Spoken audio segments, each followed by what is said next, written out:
This is In Touch with Terri, a power-packed podcast for the medical aesthetics industry. I just discovered your podcast, and I feel like I've hit a gold mine. This is someone who's got a lot of knowledge. She's been there, done that. Terri Ross is a former Fortune 500 executive, international speaker, founder and co-CEO of Apex Platform, and Terri Ross Consulting. Just listening to her energy and her passion and just how hardcore she is. Her knowledge of the industry and just her connections in general are phenomenal. In Touch with Terri will bring you solutions to increase operational and employee efficiency and practice profitability. Plus, feature some of the top industry experts as guests. The Apex team literally changed the game for us. Terri, your courses and your podcast are just so helpful. She made me feel like I could do this. 3, 2, 1. Here we go! Now, here's Terri.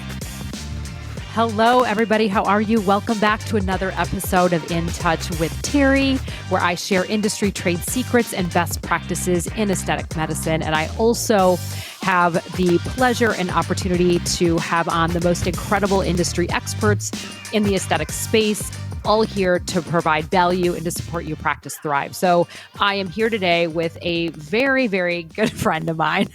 We became hot and heavy very fast. Dr. Dave Turer with New Jersey Plastic Surgery. Dave, welcome to the show.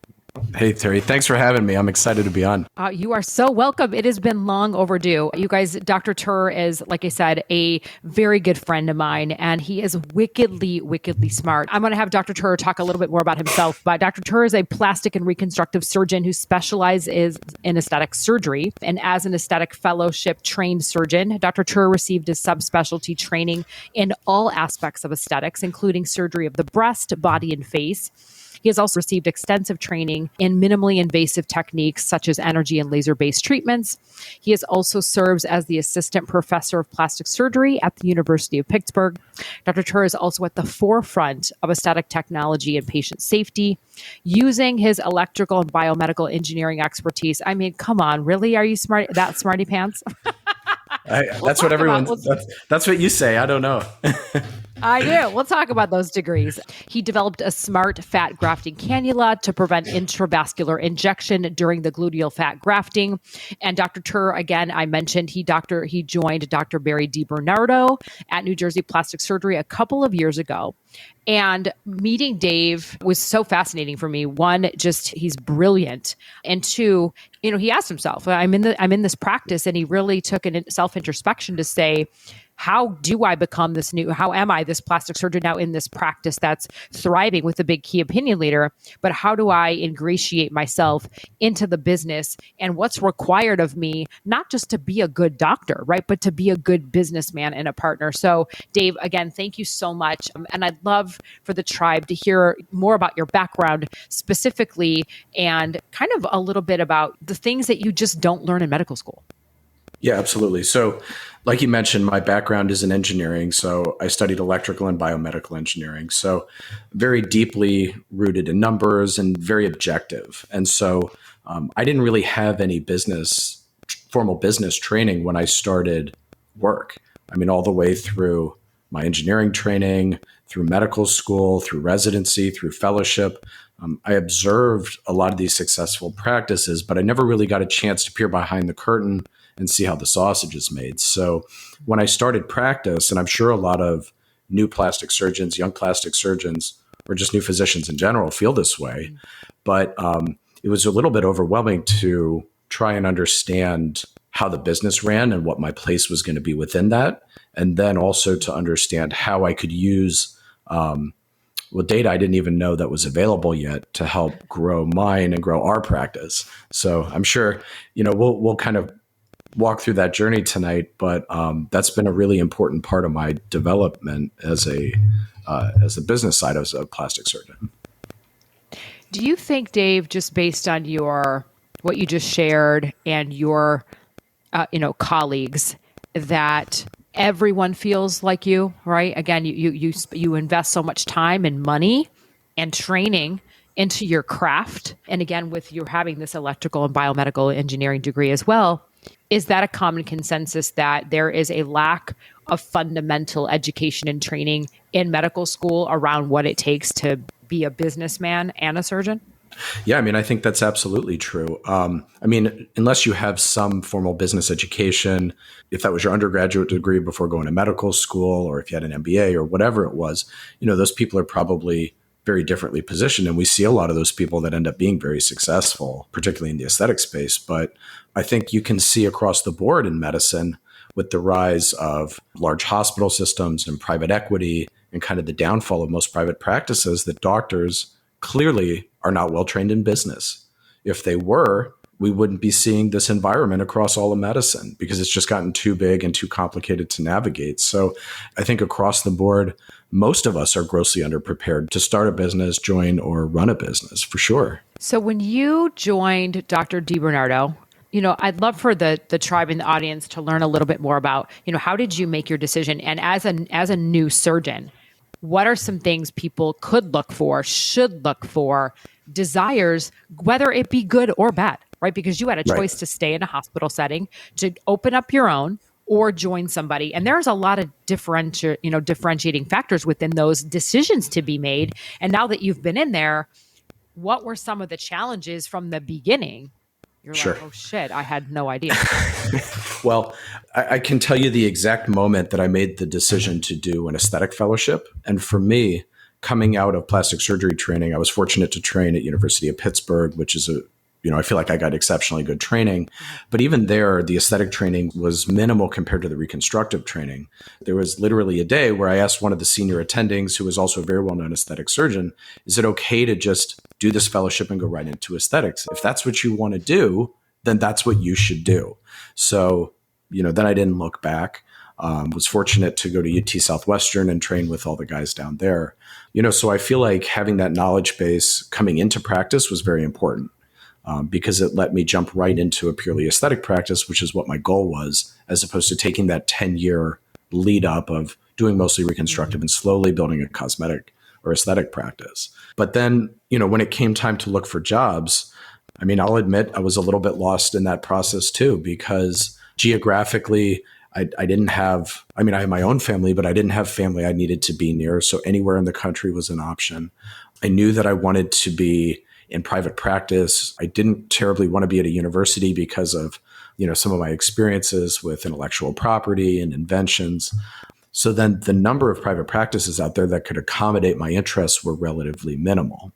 So I had spent some time with Dr. DiBernardo as a resident, and I think a lot of people probably end up in this situation where the relationships that you've built earlier in your career or in your training will kind of guide your career later on. So I had spent some time with him on an elective when I was a resident. We communicated again about whether we thought it'd be a good fit, and we worked through the process. And that's how I ended up deciding to come to New Jersey, which frankly, I would probably have never thought to live in other than working here. But Terri, Jersey gets a bad rap, let's be honest, right? Yeah, listen, I know. Listen, when Jersey Shore, that starts with coming to mind. Jersey Shore, Housewives of Jersey. What do we got? Come on, there's more to Jersey than Jersey Shore. That's got to be a tagline somewhere. Oh. But yeah, but my relationship with Barry is what led me here. And I think that's probably true of most people. The biggest piece of advice I would make is to start to think about that early, because it probably can take 2 years to identify where you want to be, to build those relationships, and then to find a situation that you think is going to work for you. So let's dive in to the specifics from your perspective, because again, I'm always so grateful for my tribe and my listeners and for all of you that just unconditionally support this and listen to this podcast. You truly make me smile, warm my heart, bring me to tears.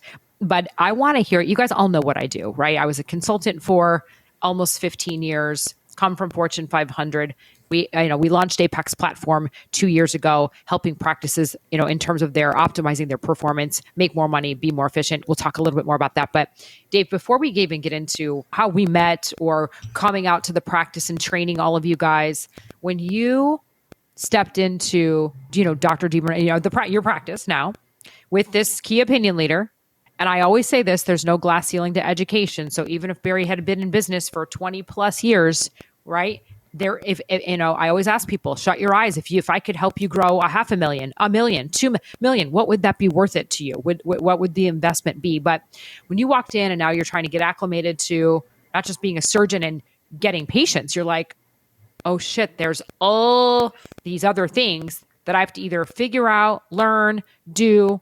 What were some of those challenges that not just you face, everyone faces them, but to hear it from your words? Well, I feel like I was very fortunate in the sense that Dr. D was very open about the business. So early on, I was given access to some of the financial records so I could start to understand the finances of the business, because he said since day one, that you need to learn to run this business successfully because I'm not going to be here forever. I think for most young plastic surgeons, that's probably not the case. I think a lot of that relationship between the senior and the junior guy doesn't work that way. And so they don't really know much about the business probably until you begin the discussion about partnership. So even just having that discussion ahead of time to say, look, I'm interested in understanding the business. You got to let me see the numbers. Let's teach me what you can.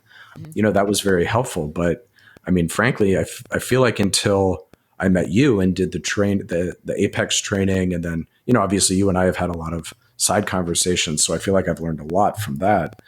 I didn't really know what I was looking at. I was going to say that was going to be my next question, right? You are an analytical guy by nature. Most people aren't. The math, a P&L scares people. They don't know what they're looking at. The shit's all messed up. It's above the line, below, in the wrong place. All the revenues all clumped together. Nobody knows the industry benchmarks of where surgeons should be, whether it's in a surgical procedure or the non-surgical things, and payroll and warranties and cost of goods. I mean, we could go on and on and on. But so to your point, did you know what you were looking at? Like, was this good or bad? Or you're like, not. The reality is probably for the first 6 months that you start practice, you're just trying to figure out which way is up. So probably for the first 6 months, I don't even know that I thought about it too much. But after that, as I started to look more into the numbers, we use NextTech. And so NextTech is pretty powerful when it comes to pulling reports. So I start looking at all the information that's available there. And, frankly, I'm not sure that I really knew how to put that all into context initially. What's my favorite piece of software? Apex Excel. Well, other than Apex. Excel. Yeah. I love Excel, right? But I'm trying to build spreadsheets. I don't really know what I'm doing yet. So I started trying to crunch some of these numbers and figure it out. And but early on, even honestly, probably for the first 6 to 9 months, I didn't really know what I was looking at. Yeah. So I remember, God, it seems like so long ago. I don't even remember. Was it over a year ago? Did I come out? Yeah, I want to say it was something like, it was probably a year ago. I think it was like last summer. Yeah, I think so too. You guys had me come out. You shut the practice down, right? Balls to the wall, no effing around. Everybody's there with the manuals, paying attention, like all of the surgeons, right? All the staff. How many staff do you guys have? About a dozen staff. Yeah. And so we went through soup to nuts. The big training manual was 2 days. What did that do for you? Because look, of course people can say I'm a great provider or I'm awesome at the consultation, but are we really? Like, where could we be better? As a surgeon, sometimes it's that, I hate this with all due respect. I love you all so much, but it's sometimes a narrow-minded thing. Like, I'm just going to talk to Terri about her breast aug or lift or tummy tuck or whatever the hell it is, versus all of the things that are going to be possible for me to have that best outcome. What did the training do for you? And what aha moments were you like, oh God, I had no idea? Sure. So I had actually independently started to concoct the idea of a treatment plan, but I wasn't really doing it in the way that it was fully described. And I think that's been a really powerful tool. And again, obviously I haven't been doing this that long. So as I gain experience and confidence, my techniques and my ways of speaking to patient are evolving. And it's funny, even today I saw a patient who we started talking about a facelift, and it was pretty obvious that that wasn't where where she wanted to go. So I just stopped and I said, look, tell me again, what are kind of your goals? Let's come up with a couple of pathways to get there. And, maybe this is the first step. We do this, and then down the road we do that. So, this is an evolution. But I think that the concept of the treatment plan has been so important for, patient retention and improving our revenue. But also, I think having that conversation, it takes a little bit more time, but it also kind of lets you elucidate what the patient really wants so that you're not just throwing a plan out at the wall and seeing if that sticks. It's really a conversation. Yeah. And I know you and I have talked about this a lot, and there's not a day that goes by that I don't hear this. And people often say, Terri, I don't want to feel like a salesperson. I'm a doctor. I'm a surgeon. I'm a medical provider. I don't want to be pushy. I don't want to sell. That's not what they came in here for. And it's very easy. You guys know exactly what to do. You know what surgery, what your methodologies are and how you're going to perform that surgery. But people buy for emotional reasons, period. Right. And it's the ability to really get to that core of what, how bad is my concern and what am I willing to do? And why am I going to trust you over somebody else? And that's back to that credentialing. So, and I know you said it takes a little bit more time, but has that helped you? One, I guess, did you ever feel like, oh, I don't want to be salesy? And two, when you went through the training, did it change your philosophy a little bit? Like, I'm a surgeon and I'm here to educate. And if I don't, someone else is going to do it. The way I was trained was always kind of along the same lines as your philosophy, where it was a lot of conversation, a lot of education. I'm going to give you the facts and you have to make the decision as to what's best for you. But I think that the training kind of put it in context what we're doing. And I mean, certainly I get self-conscious now even, about feeling a little bit too salesy sometimes. But at the same time, I'm not recommending plans that I don't think are going to work. So I believe in the treatment plans that I offer people. I believe in the plans that I'm presenting. So I think that they feel that.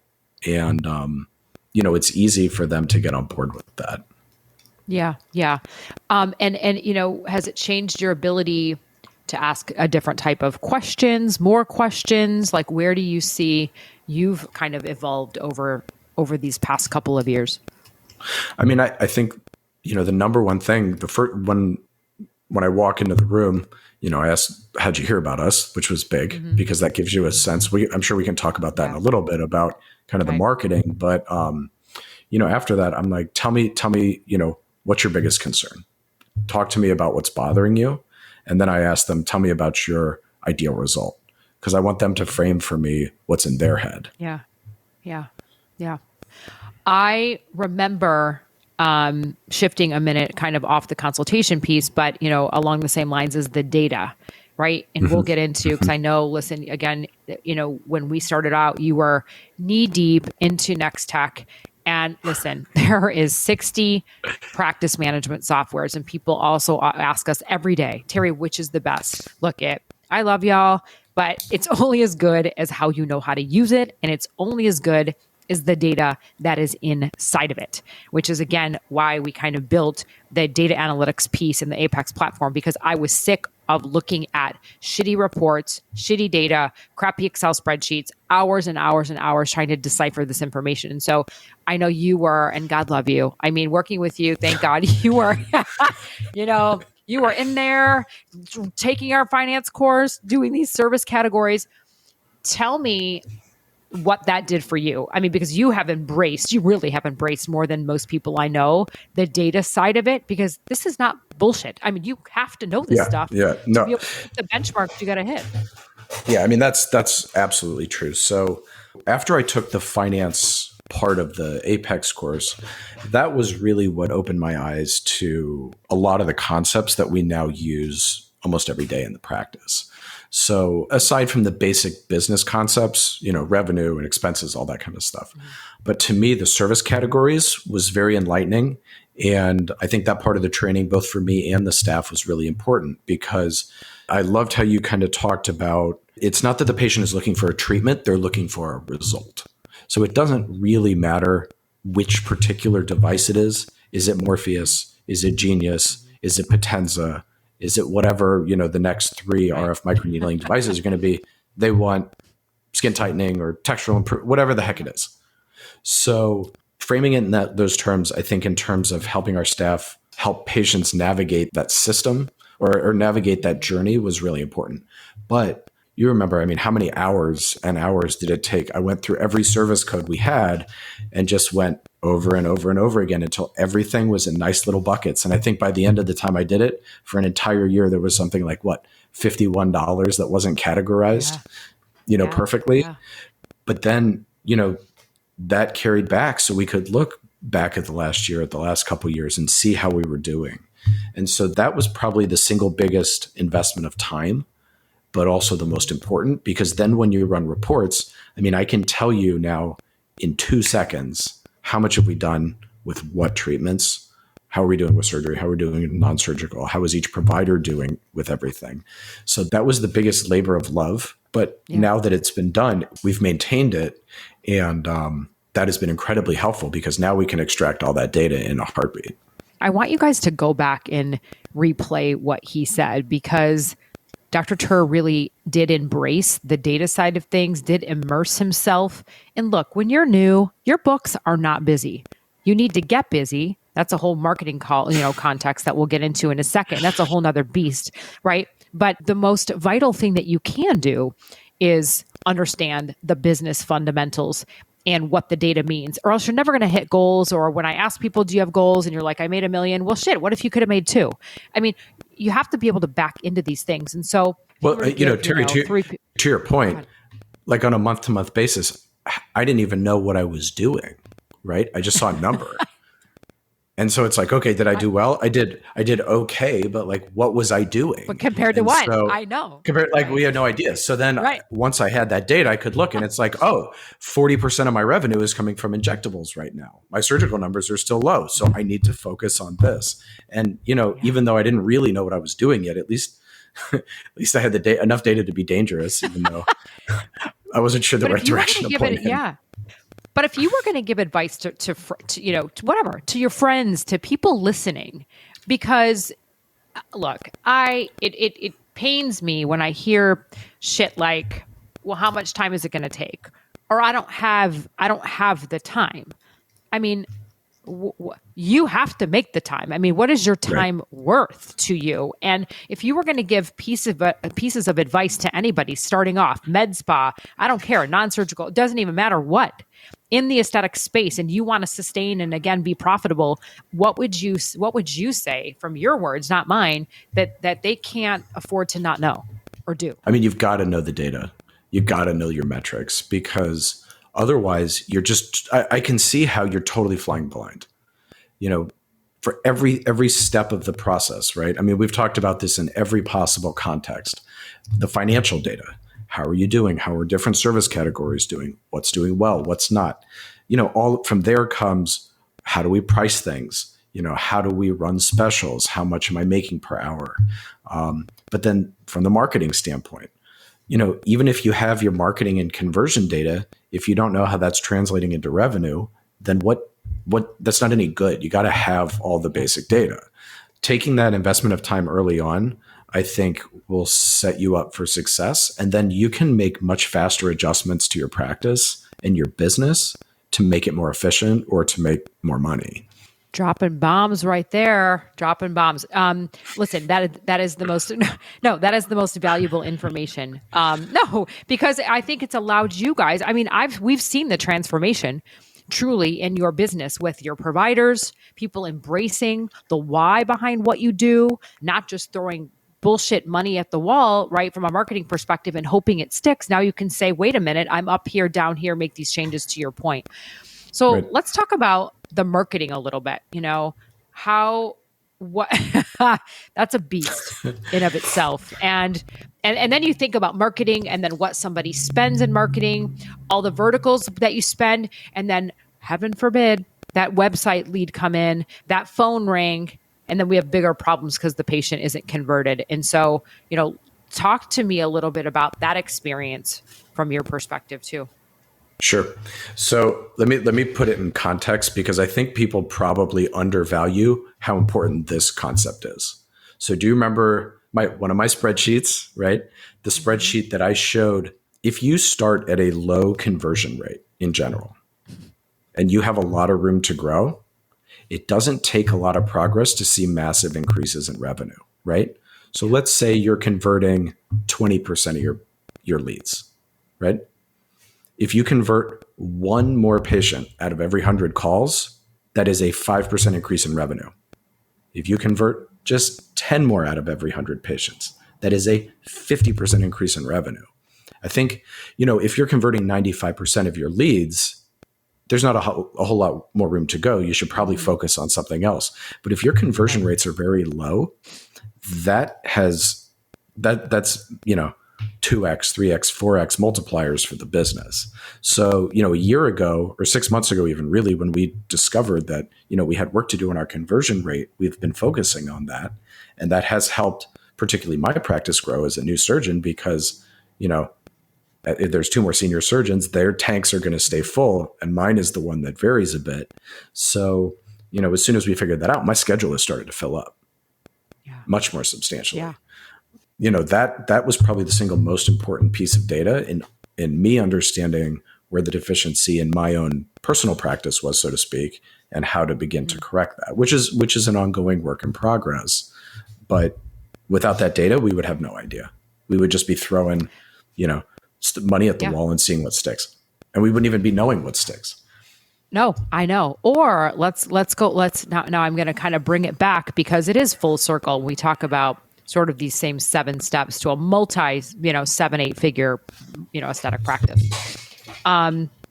Share too, whether it's, angry, frustration, happiness, whatever. And this goes for everywhere, right? If we all are in agreement that the aesthetic industry lacks education, and it does. Look at you travel around and speak everywhere. So do I. It's a bunch of theory and it's amazing. Great stuff.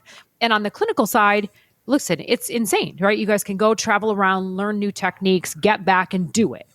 It's different on the business side because we're scared, whether we lack the education within the practice, management, time, whatever the hell it takes, right? But now you're recognizing this. You needed to get busy, fill your books, marketing dollars are being spent. I know I encouraged you guys to get call tracking, and you're like, oh shit. When you start to listen to these calls, you're like, great, okay, now I know what I need to do. I know what I need to market, but yet, oopsie, right? X amount is being missed. I mean, was that enlightening for you? Were you like, this needs to turn around? I mean, like, what the hell, yeah. Oh yeah. What has to happen? That story that I mentioned, might or might not be from personal experience, right? I mean, we looked at as soon as we had, we have multiple lead management systems in place, whether it's from the phone or online. But once we started looking at that data, we really realized where some of our deficiencies were. And that was quite an enlightening moment for all of us. But as a surgeon, as a partner, like, tell me what does that mean for you? Because it's not like you just come to work and do surgery and leave. I mean, this affects everyone in the practice. Well, yeah. How important is being invested though? Truly, like, you know what I mean? Like really being, hardcore invested. People have to be accountable. Otherwise, we're wasting a lot of money.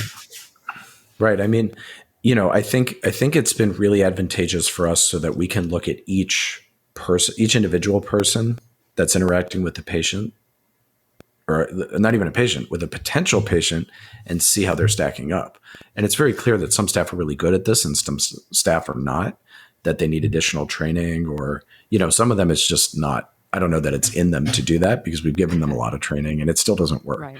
Without knowing those metrics, it's funny now looking back to when I started, I have no idea how we would run a practice without these metrics.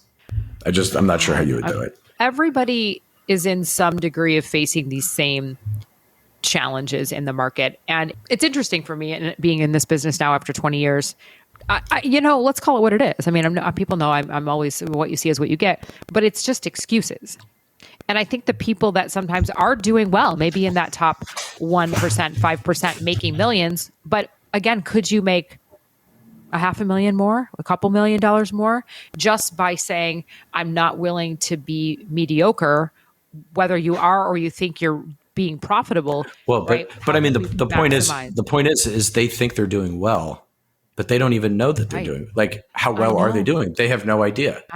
So, I mean, I think maybe I look at this a little bit differently because, I'm wired to think numbers and maybe a little more concretely. And, certainly, especially in aesthetic surgery, there's a very artistic side to things. So maybe some of the people that, get into this field maybe are not, think differently than I do. It makes me very uncomfortable not to really have my feet on the ground and understand that data. So to me, that was second nature to do that. But I could see how a lot of people, if it just feels right and things are going well, that you would just say, meh, I don't really need to do that. Yeah. No, I mean, yes. I mean, we hear that, more often than I would like to. And then again, we have, the most amazing clients like yourself and so many others that have had just this exponential growth in their business. What else has been sort of the most impactful for you? And if you had to sort of, as we wrap up this podcast, give, 3 to 5 pieces of advice for, again, somebody coming out of their fellowship, somebody in business, maybe 1 to 2 years even, that listens to you, hears you, and hears this, and they're like, shit, that's me. I'm suffering. I don't know these things. What advice would you give them?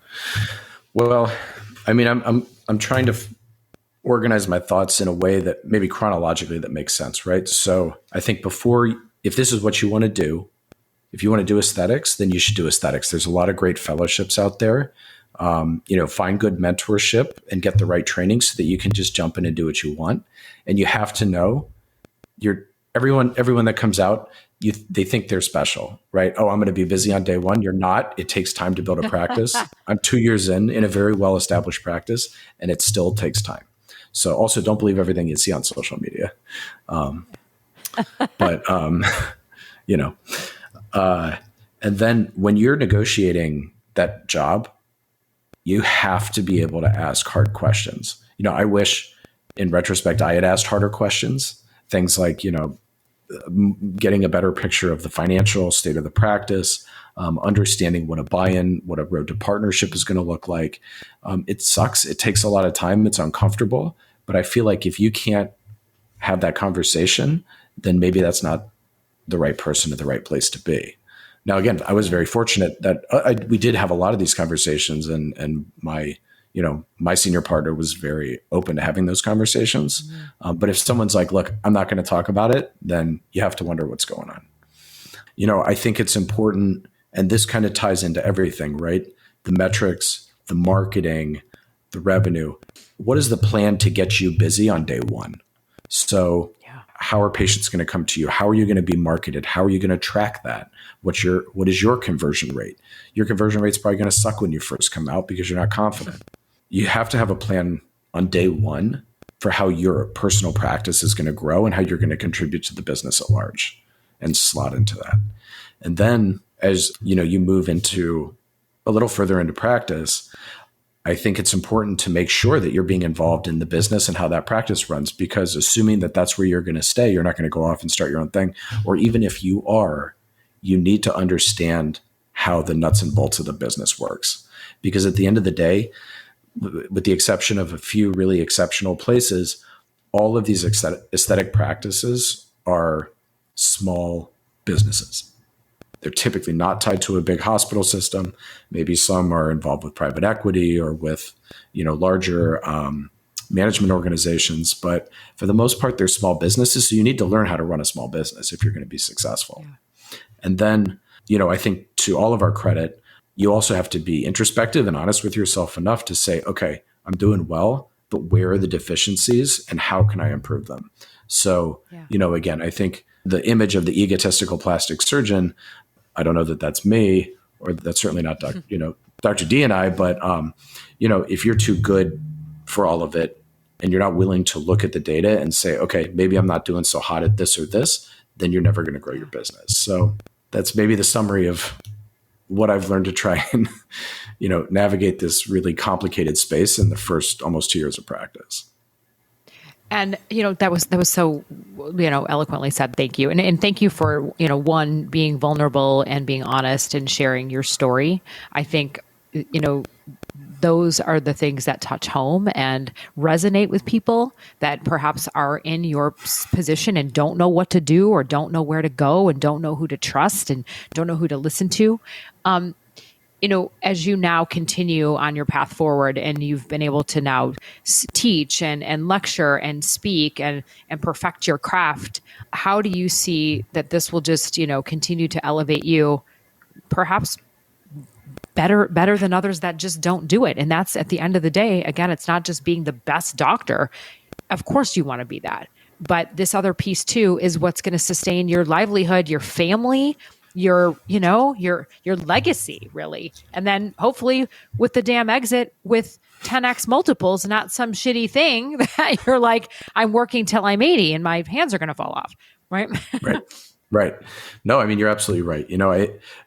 I think it just goes to the last point that I made, which is that, and you said this before. So first of all, the education never stops. You got to keep learning, and you have to be not so arrogant as to think that you know everything and that you're not going to get better. And you just constantly have to be analyzing the data, right? I mean, even the biggest companies in the world don't bat 1,000, and they're I mean, look at, a company, let's say like Tesla, right? They didn't get the car perfect on the first try. There's constant updates and evolving and changes that come to improve the product. And so, if you ever think you're at the very top and you're never going to get any better, then that's probably the day you should hang it up. Yeah. Yeah. I love that, Dave, so much. This was such a beautiful podcast. Again, thank you so much. It's been way long overdue that we've gotten together. And if you are listening and because we're really going to push this out hard, and you're in a position where you're new or you're in fellowship. I know Dave and I together, we did Johns Hopkins last year. Mm-hmm. Our stuff blew up in terms of wanting and gravitating and just, craving this information. If you want to reach out to Dave and talk to him, Dave, where can people find you or reach you? Yeah, sure. I mean, probably the easiest way is maybe by social media. It's just at Dr. Turer, Turer. Okay. No All N. right. It's not Dr. Turner. Tina Turner. Oh God, rest her soul. Okay. Well, we'll definitely put that in the show notes. Okay. Put his contact information in the show notes. You can follow him on Instagram, and I advise you to do that. But again, if this is you're struggling, again, you're in your fellowship, you're 1 to 2 years in, you're like, oh my God, this resonated with me so much. I don't know my data. I don't know my numbers. My team isn't trained. I don't know what the hell I'm looking at in the software. I invite you to please call our team at apexplatform.com. We are here to listen, to serve, and to, more importantly, help your practice thrive. So if this resonated, please pass this along. DM me. Your feedback means so much. Dave, thank you again so much for being on the show. No, this is great. I'm really glad that we could do this. Me too, honey. All right, guys, thank you so much. If you found this helpful, please leave me a comment and share it with your friends. Otherwise, I will see you on the next episode of In Touch with Terri. Ciao, guys. Thanks for listening to In Touch with Terri. We invite you to schedule a discovery call with our Apex team.